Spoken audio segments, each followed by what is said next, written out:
In 2011, an interesting event took place. The little-known Range Rover brand presented its smallest model, the Evoque. This compact crossover, based on the Ford EUCD platform, quickly became a hit. Being a relative of the Ford Kuga and Mondeo, but made in a premium style, it found more than 500,000 owners in the first few years. Its design was particularly popular with buyers, and many discovered the Range Rover brand thanks to the Evoque. Now, let's take a look at what problems and breakdowns can occur with these very popular Range Rover vehicles. Does the unique appearance of the car justify the possible inconvenience of its operation?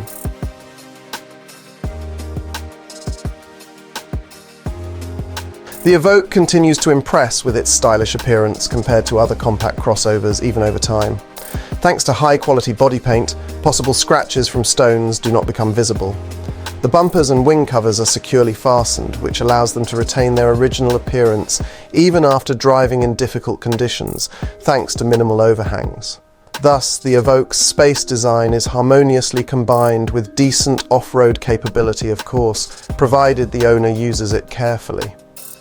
Over time, however, corrosion may occur on the underside, especially on the sills, frames, and fuel tank area.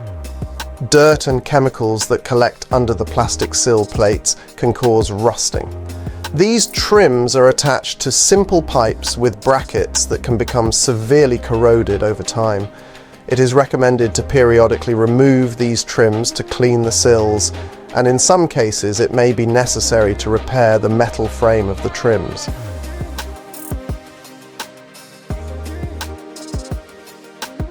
The interior of the Evoque impresses with its premium quality. It is difficult to find hard plastic here, and most surfaces are covered with vinyl or natural leather depending on the version of the car. The crossover also offers a wide range of colour schemes and combinations for the interior, allowing you to personalise the space to your liking. The materials in the cabin are characterised by high durability. The leather steering wheel and seats are wear-resistant and easy to care for. As for the multimedia system, it works stably, although it cannot compete with competitors' systems in terms of speed or user-friendliness. Its response is slow and sometimes hesitant, and menus and virtual buttons could be better designed.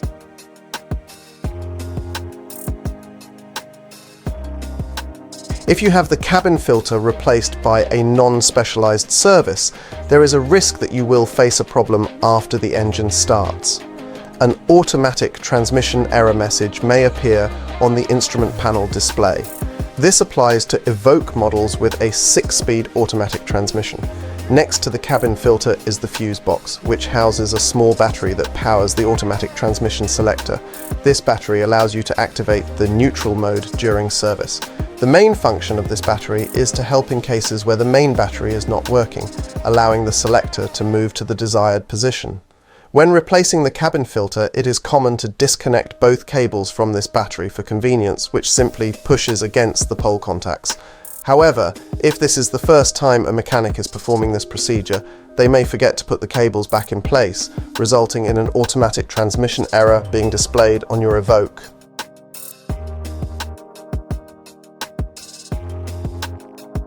At the beginning of your use of the Evoque, you may encounter a problem.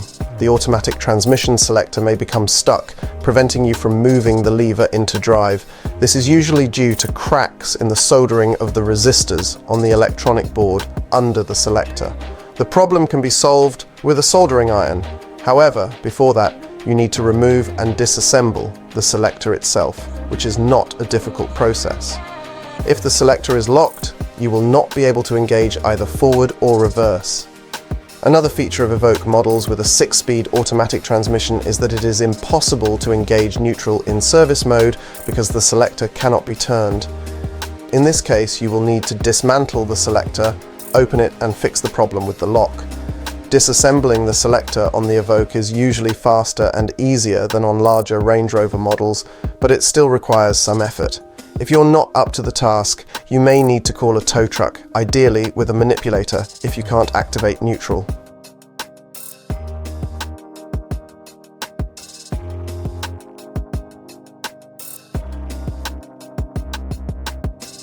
Before the restyling, the Range Rover Evoque was equipped with a 2.2-litre turbodiesel engine developed by Peugeot and Citroën engineers.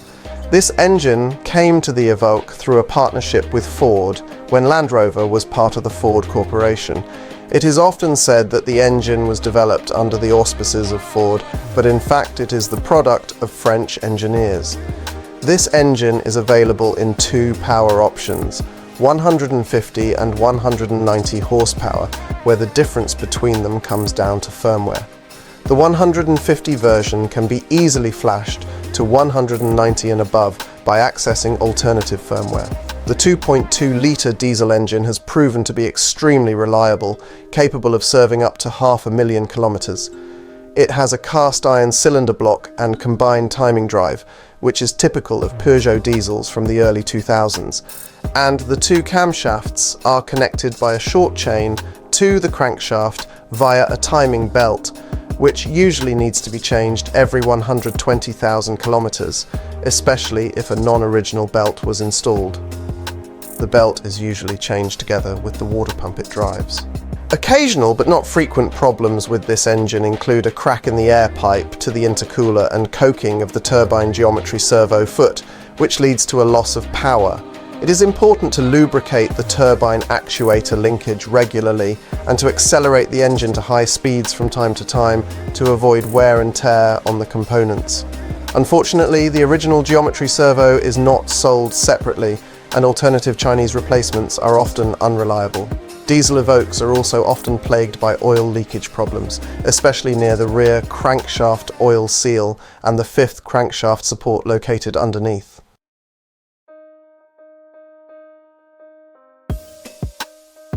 After the update, the Evoque switched to engines developed in-house, which are part of the Ingenium modular lineup. These engines are equipped with a chain timing mechanism located on the transmission side, and the cylinder block is made of aluminum with cast iron liners. In addition, the crankshaft of these engines is offset from the vertical cylinder axis. The engine also includes a variable displacement oil pump, an electronic thermostat, and a phase control on the intake camshaft. The 240 horsepower model is equipped with a biturbocharger. As for the reliability of Ingenium diesel engines, problems do occur, but not often. Initially, the owners were protected by a warranty, so the main negative was taken care of by JLR, replacing the balance shafts due to wear of their liners and the corresponding noise. Timing chains that made loud noises were usually replaced under warranty, as were worn Mitsubishi turbos. These engines also faced problems with diesel fuel oil dilution due to ineffective cleaning of the diesel particulate filters, which required replacement. With each new generation of Ingenium, more and more problems were solved. In particular, there are many cases where these modern diesel engines have travelled more than 250,000 kilometres without breakdowns. However, the biturbocharged versions sometimes experience problems with a burst crankshaft.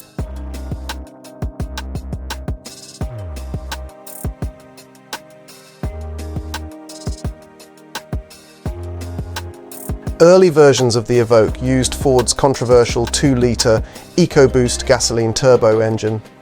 In the first 2 years after the Evoque's release, there were a large number of cases of replacing this engine due to problems with pistons that broke due to detonation. These problems were subsequently resolved with software updates and the use of a different oil. Further, it turned out that the steel exhaust manifold tended to crack at the welds. At best, the owner could smell the exhaust and get to the service in time, and at worst, weld fragments would damage the turbine. Replacing the turbine became necessary because the exhaust manifold with flanges is a single integral part with the hot part of the turbine. Also, with high mileage on early engines, problems could occur with the intake shaft camshaft timing, which led to a break in the timing chain and pistons colliding with the valves.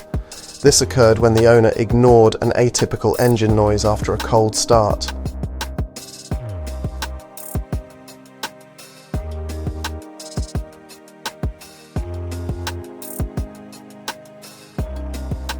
Evoque with the 6-speed manual transmission M66 from Getrag is quite rare. This model was available only in Europe, including expensive versions of the car. The situation is similar with the Freelander, where this gearbox is also used. If it is properly maintained, including oil changes every 100,000 kilometers or even more often, it works without problems. However, without proper maintenance, especially after reaching 200,000 kilometers, the box may begin to make noise from the bearings.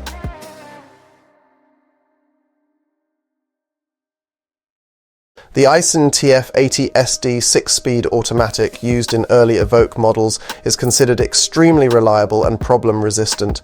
However, before the release of the Evoque, the Japanese developers made certain changes, simplifying the design of the 3 sealing rings on the input shaft. These rings play an important role. They seal the channels for supplying oil to the C1 clutch. Unfortunately, these changes caused the transmission to exhibit jerks when shifting the first 3 gears, as well as to create shocks when switching to drive mode and at the start of driving. Some of these problems were solved by updating the control unit software.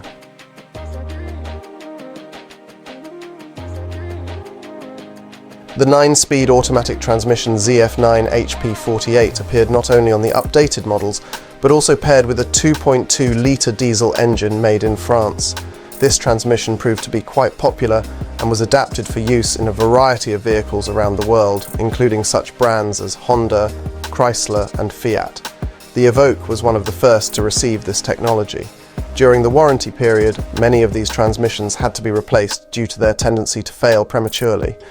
The peculiarity of the 9 HP48 is that its design was the first to use 2 cam clutches, which together with frictions ensure the connection of internal components. Problems usually start with these clutches, especially if the car is actively used for overtaking at speeds over 100 km per h.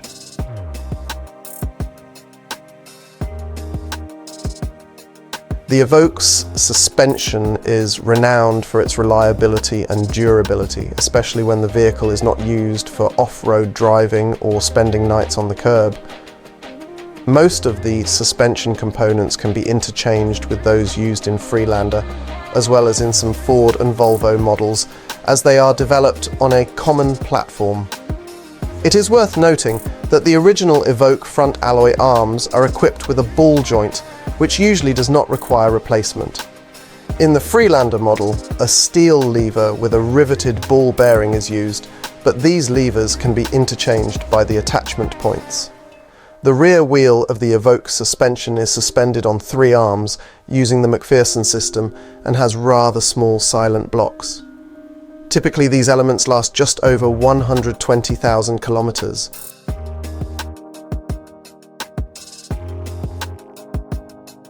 Although this crossover has its weaknesses, they do not occur frequently or on a massive scale. You just need to keep a close eye on certain aspects. In general, this premium British car does not pull a lot of money from its owners. Most Evoque owners are very satisfied with their choice. It is important to pay attention when buying restyled models with the Ingenium engine.